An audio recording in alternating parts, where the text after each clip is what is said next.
Estos son los titulares que son noticia en el mundo y en Colombia, en la hora de la verdad.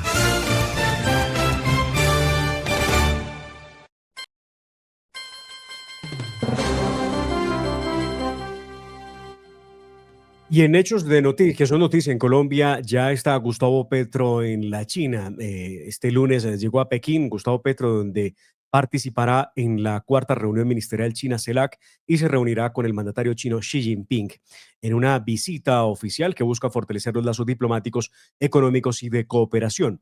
Sí, visita que nos tiene a todos con los pelos de punta, sobre todo ante los anuncios y advertencias que han hecho los Estados Unidos de lo que pueda resultar del memorándum de entendimiento entre Colombia y la CELAC y Colombia y la China. Recuerde que Petro desarrollará pues esta agenda en la China. Dice que es una agenda de alto nivel que comenzará pues en el foro China-CELAC, que pese a ser una reunión de ministros de Exteriores contará con la presencia de algunos jefes de Estado. Se sabe que estará Gustavo Petro, estará Gabriel Boric y Lula da Silva por Brasil, según un comunicado que ha dado a conocer la presidencia de la República.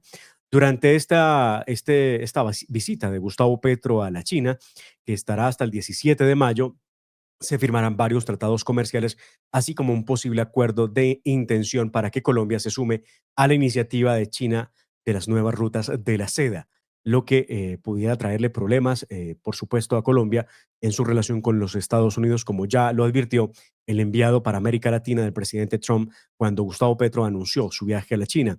Recuerdan ustedes que dijo que sería entonces una gran oportunidad si Colombia hace acuerdos con la China a nivel comercial de gran importancia o se suma a la ruta de la seda, entonces habría una gran oportunidad para las rosas del Ecuador y el café de Centroamérica.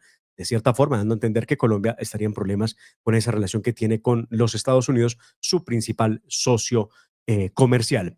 La posibilidad de que Colombia adhiera a las nuevas rutas de la seda contiene también un mensaje implícito de parte de los Estados Unidos que, recuerden ustedes, está librando una guerra comercial con la China precisamente, y esto pues no llega en buen momento. En el plano económico se prevé que el presidente de Colombia hable del desequilibrio en la balanza comercial entre ambos países con Xi Jinping. Vamos a ver. Poco antes de viajar a Pekín, Gustavo Petro aseguró que hablará con Xi Jinping de tú a tú y no arrodillados. Recuerden que eso fue lo que dijo hace una semana en la Plaza de Armas de la Casa de Nariño, en el centro de Bogotá, frente a unos estudiantes del SENA a los que llevaron para que escucharan hablar de la famosa reforma laboral. Lo cierto es que hay un déficit de 14.000 millones de dólares anuales con la China y eso es lo que tratará de conversar precisamente Gustavo Petro. Ya está entonces Petro en la China. Entre tanto, ahí vemos las imágenes de Gustavo Petro al, imágenes que muestran la llegada del mandatario, que fue con su hija Antonella. Lo dio a conocer esta mañana en un trino y todos nos preguntamos, y entonces, ¿qué tiene que ver Antonella en toda esta ecuación de ir a la China, no? Gustavo Petro nos ha mostrado a través de su cuenta de Twitter precisamente su llegada a la China y ha dicho lo siguiente: con mi hija Antonella llegamos a Pekín a la cumbre CELAC China. Ya está programada la cumbre CELAC Europa y hemos solicitado al gobierno de los Estados Unidos que se realice la cumbre CELAC Estados Unidos. Como presidente de la CELAC y la Comunidad Económica de Estados de América Latina y del Caribe, espero que América Latina y Colombia abran un mundo sin exclusión, en pie de igualdad y libres y soberanos. En otros hechos que son noticia, vamos a hablar de una gravísima advertencia que hace la Defensoría del Pueblo hace tan solo algunas horas. La Defensoría expresó su inconformidad frente a las declaraciones emitidas por el secretario de Seguridad de Bogotá, César Restrepo, quien se refirió a un supuesto reclutamiento de menores de edad en la Guardia Indígena presente en los alrededores del Parque Nacional, que hace que se habían ido los indígenas del Parque Nacional y otra vez están haciendo lo que les viene en gana en este que es patrimonio de todos los bogotanos y de los colombianos. A pesar de que la alcaldía, mediante el secretario de gobierno, Gustavo Quintero, rectificó ese término, reclutamiento, se insistió en denunciar en lo que se considera una utilización indebida e instrumentalización de niños en actos de hecho, o sea, en vías de hecho, es lo que quiero decir, en actos violentos. Desde el Ministerio Público se rechazó categóricamente los señalamientos, pues consideraron que representan una forma de estigmatización hacia las comunidades étnicas por parte de las autoridades distritales. También se instó a los dirigentes indígenas a velar por la protección de los derechos de los niños y las niñas en la comunidad en Vera, cosa que no ocurre, ¿no? Porque siempre los muchachos son utilizados para tirarlos al frente en las confrontaciones que tienen con la fuerza pública cuando atacan a la policía en Bogotá o cuando deciden atacar a la gente, a los civiles, porque ya lo hemos visto que lo hacen y atacan el sistema de transporte. 11 militares ecuatorianos fueron asesinados en una emboscada perpetrada por los terroristas de las FARC. El ejército ecuatoriano confirmó la noticia a través de un comunicado. Otro militar resultó herido, mientras que un guerrillero fue dado de baja. De acuerdo con el comunicado de las fuerzas militares del vecino país, la emboscada se dio en el sector denominado Alto Punino, mientras 80 uniformadas hacían un operativo contra la minería ilegal en esa zona de frontera. El ataque fue ejecutado con explosivos, granadas y con ráfagas de fusil. En el lugar, aparte de los 11 militares ecuatorianos, también murió un integrante de los terroristas de las FARC. Recuerden ustedes cuánto luchó el expresidente Álvaro Uribe Vélez para pacificar esa zona de frontera con el Ecuador. También recuerden ustedes que fue allí precisamente en donde un mes de marzo las fuerzas militares colombianas dieron de baja al terrorista Arias Raúl Reyes de las FARC, precisamente, que se cruzaba la frontera y pernoctaba del otro lado.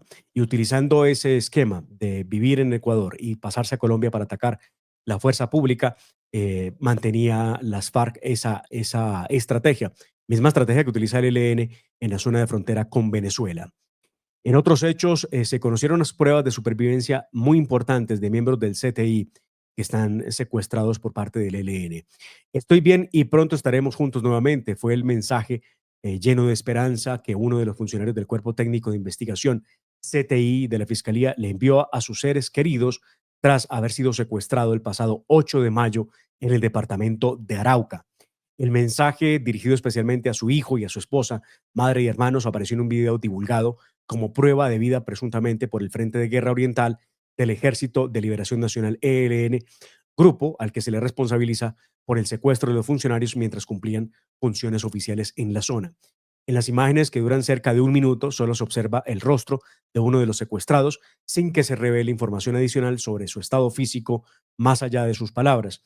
Uno de los secuestrados es Jesús Antonio Pacheco Oviedo, quien aparece vestido con una camisa roja.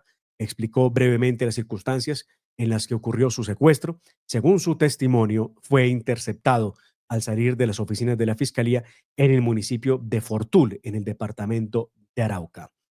Y volviendo con la Defensoría del Pueblo, la defensora Iris Marín alertó recientemente sobre una posible colaboración de carácter institucional. Esto lo digo entre comillas por palabras que expresó precisamente la defensora del pueblo, entre la fuerza pública y los terroristas del Frente 33 de las FARC, que operan en la zona del Catatumbo, en norte de Santander.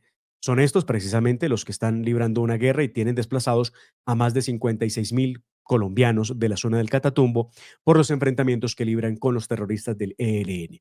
De acuerdo con lo que expuso la defensora del pueblo, todo esto se estaría dando en el contexto de una eventual zona de ubicación temporal que no ha explicado Petro suficientemente sobre su constitucionalidad para que estos grupos armados se puedan concentrar y pues aparentemente las autoridades nacionales, el ejército, la policía, tendrían la responsabilidad de brindar protección a los integrantes de este grupo terrorista mientras avanzan supuestamente a un proceso de reintegración o de legalización. Es lo que se dice.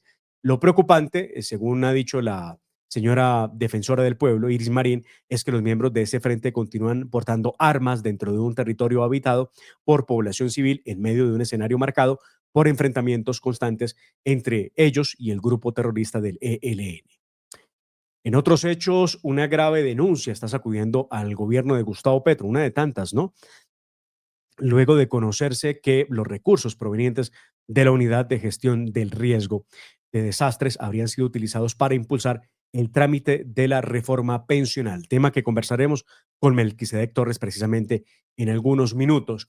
La consejera presidencial para las regiones, recuerdan ustedes, Sandra Ortiz, del Partido Verde, muy cercana a Iván Name, a Claudia López y por supuesto a Gustavo Petro, dio a conocer que le entregó a la Fiscalía, le entregó a NAME 3.000 millones de pesos, aunque inicialmente se señaló que ese dinero tenía como propósito solamente asegurar la elección de Vladimir Fernández como magistrado de la Corte Constitucional. Sandra Ortiz aseguró a la justicia que también se buscaba el respaldo del congresista a varias iniciativas del Ejecutivo, incluida la famosa reforma pensional. Habrá que anotar, queridos oyentes de la hora de la verdad, que en este caso no todo está dicho y que se sabe, por ejemplo, que en el caso de las sesiones en el Senado de la República, Iván Name le permitió en un 60% a María José Pizarro que manejara la plenaria en momentos en que se aprobaba la reforma pensional. Uno de los episodios que menciona ocurrió el 13 de octubre del año 2023 durante un desayuno en la oficina de NAME. Allí, según el testimonio de Sandra Ortiz, se acordaron los pasos para facilitar también la elección del nuevo magistrado en un encuentro en el que había estado presente también Carlos Ramón González, de que no se sabe dónde se encuentra, ¿no? Socio, amigo, financiador de la campaña de Gustavo Petro y presidente del Partido Verde que fue, y funcionario de muy alto nivel del gobierno de Gustavo Petro, Carlos Ramón González, que algunos han dicho se encuentra en España, pero que no ha venido a responder a la justicia. Fue director del Departamento Administrativo de la Presidencia. Y en aquel momento, Vladimir Fernández, el ahora magistrado de la Corte Constitucional, fungía nada más y nada menos que como secretario jurídico de la Presidencia de la República. Y estos pues son hechos y noticias que conversaremos con ustedes aquí en la hora de la verdad.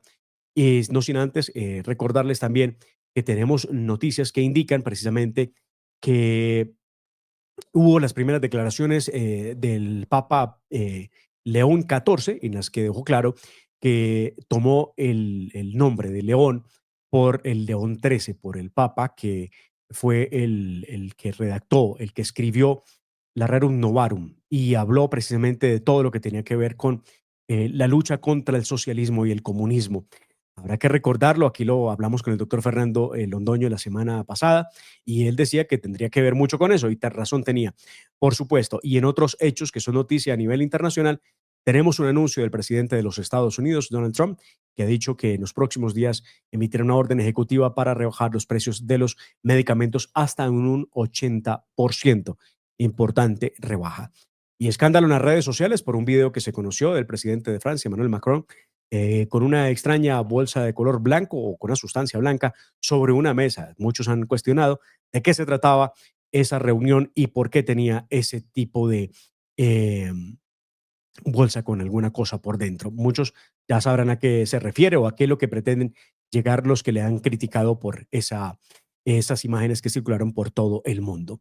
Vamos a un breve corte, ya regresamos con nuestro primer invitado del día. Escuchan ustedes y ven La Hora de la Verdad. No solo es un programa, es una forma de entender el país. La Hora de la Verdad te acompaña con reflexión, carácter y convicción. Síguenos y apoya nuestros canales digitales de La Hora de la Verdad, porque la verdad no se oculta, se muestra con hechos.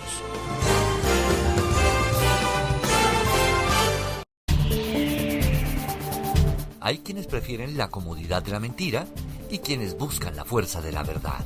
La Hora de la Verdad es para quienes no se conforman con lo superficial. La Hora de la Verdad con Fernando Londoño Hoyos, de Mar Córdoba y su equipo de trabajo llega para mostrar la realidad del mundo y de Colombia.